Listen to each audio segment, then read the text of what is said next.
Leo Oktoba 28, Zanzibar imeanza zoezi la upigaji wa kura ya mapema kwa makundi maalum ambayo ni kwa ajili ya vyombo vya ulinzi na usalama na watumishi wa tume ya uchaguzi ambao siku ya kesho watakuwa na majukumu ya kusimamia wananchi kupata haki yao hiyo ya kimsingi katika vituo mbalimbali ambavyo vimepangwa. Sasa kufuatia kuanza kwa zoezi hilo, mwenyekiti wa tume ya uchaguzi Zanzibar, Mheshimiwa Jaji George Joseph Kazi ametembelea baadhi ya vituo na kuona hali halisi ilivyo.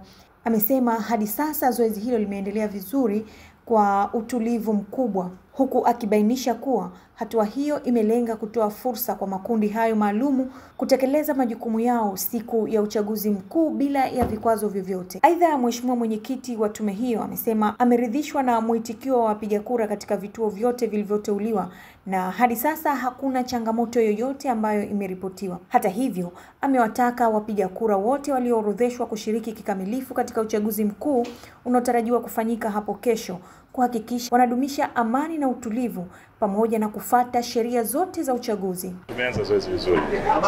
Vituo vimefunguliwa kwa wakati na wale wote ambao walileta maombi kwa ajili ya kupiga kura siku ya leo, kura mapema, wengi wamejitokeza na zoezi linaendelea vizuri katika hali ya amani.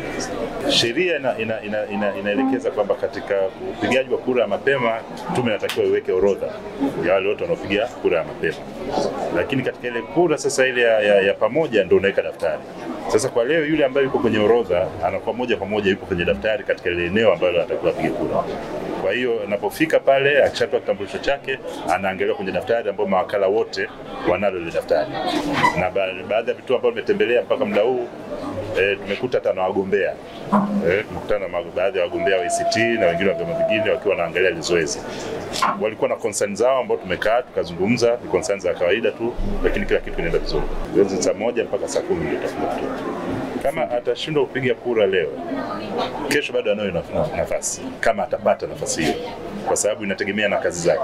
Sababu leo imewekwa rasmi kwa sababu wale wote ambao kesho watashughulika masuala ya uchaguzi. Tarehe 29 wananchi wote wajitokeze, kila mmoja na haki ya msingi ya kupiga kura kwenye vituo, na bado tunasisitiza tu uwepo wa amani na utulivu ili nchi yetu isije kaingia katika uchafuzi. Mtazamaji wa Asam Online TV, endelea kufuatilia taarifa zetu mbalimbali. Usiache kulike, kushare, kucomment pamoja na kusubscribe. Mimi ni Safia Hussein, nyuma ya kamera ni Madina Omar.